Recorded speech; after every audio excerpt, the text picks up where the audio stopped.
Olá, hoje a gente vai mergulhar numa história daquelas que fazem a gente parar e pensar.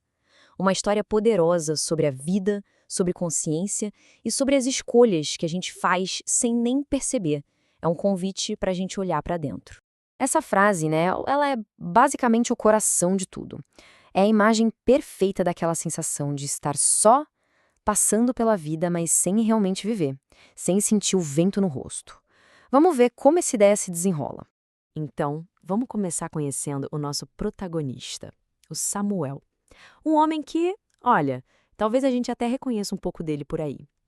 Ele vivia numa correria sem fim, sabe? Preso num ciclo de obrigação e de uma insatisfação que parecia não ter nome. A rotina dele era essa: uma lista de reclamações e muita pressa. Cada dia não era uma oportunidade, era um obstáculo. Ele não vivia os dias, ele meio que suportava um depois do outro. E o pior é que essas palavras eram a prisão que ele mesmo construiu. Eram as desculpas que ele repetia para si mesmo, sabe? Elas só reforçavam a ideia de que, bom, ele estava preso nesse trem e não tinha mais o que fazer. E aí, de repente, puf, tudo para. Todo aquele barulho, toda aquela correria da vida do Samuel simplesmente some. E o que fica é um silêncio total. É aqui que a história realmente vira de ponta cabeça. O Samuel, então, se vê num lugar completamente novo.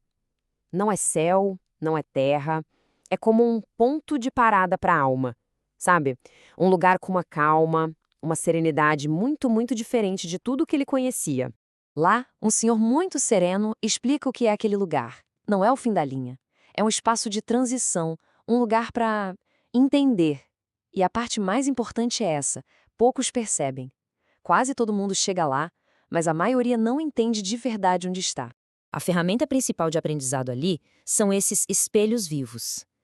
E neles, o Samuel não vê os seus erros ou pecados para ser julgado. Não, ele vê as oportunidades que ele deixou passar.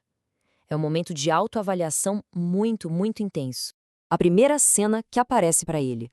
Um momento em que perdoar alguém poderia ter curado tudo, mas o orgulho falou mais alto. Logo em seguida, ele vê o amor que foi oferecido a ele, de bandeja, mas a desconfiança dele, o medo, o impediu de aceitar, uma conexão que ele mesmo sabotou. E por fim, aqueles pequenos momentos. Momentos de escolha clara entre ser gentil e recuar, por medo, por orgulho. Pequenos atos que teriam mudado o dia de alguém, mas que ele simplesmente ignorou. E aí o Senhor Sereno diz essa frase, que muda tudo. O objetivo daquele lugar não é condenar, é fazer a pessoa entender o porquê das suas escolhas. O foco é na compreensão, não na punição. Mas a lição mais profunda da estação aparece quando Samuel começa a observar as outras pessoas que estão por lá e entende a escolha que todo mundo precisa fazer naquele lugar. É uma imagem bem forte, né? Almas presas ali, paradas, esperando por algo que já passou, por um trem que nunca vai chegar. E o Samuel fica se perguntando por que elas continuam esperando. E a resposta é essa: existem dois caminhos. De um lado, tem aqueles que descansam no arrependimento. Eles acreditam que o jogo acabou e ficam ali, presos ao que perderam. Do outro lado, tem os que escolhem continuar no aprendizado. Eles entendem que aquilo é só mais uma fase de um processo muito maior. E aqui vem a grande sabedoria da história, dita por aquele senhor. É uma virada de chave completa sobre a experiência humana. A vida na Terra não é uma sentença, é uma sala de aula. A dor não vem para punir, ela vem para sinalizar que algo precisa ser aprendido. E o amor? O amor é o caminho, é a matéria principal.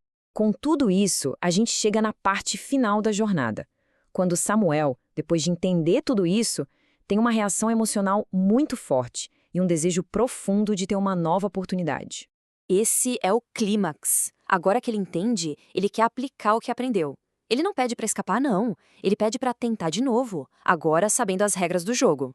E ele volta. Ele acorda na cama dele. E o mundo lá fora? Exatamente o mesmo. O trânsito, o trabalho, as pessoas, nada mudou. A transformação não foi externa, foi toda por dentro. E era isso que importava. E como essa mudança se manifestou? Na prática, em coisas simples, mas poderosas. Ele não só sentiu a mudança, ele viveu a mudança. Abriu as janelas de verdade e da alma, se conectou com as pessoas, curou feridas antigas e começou a ser gentil. não para parecer, mas porque agora ele era assim. E essa é a grande lição que fica, né, trazida direto para a nossa vida. Aquela estação, aquela revisão, todo aquele aprendizado. Não precisa esperar o fim. O despertar é uma escolha que está disponível para a gente a cada momento. A história termina com essa pergunta no ar. Porque se a estação é o lugar onde a gente acorda, então ela não é um lugar físico, distante. Ela começa no exato instante em que a gente decide, aqui e agora, abrir as janelas e participar de verdade da nossa própria vida.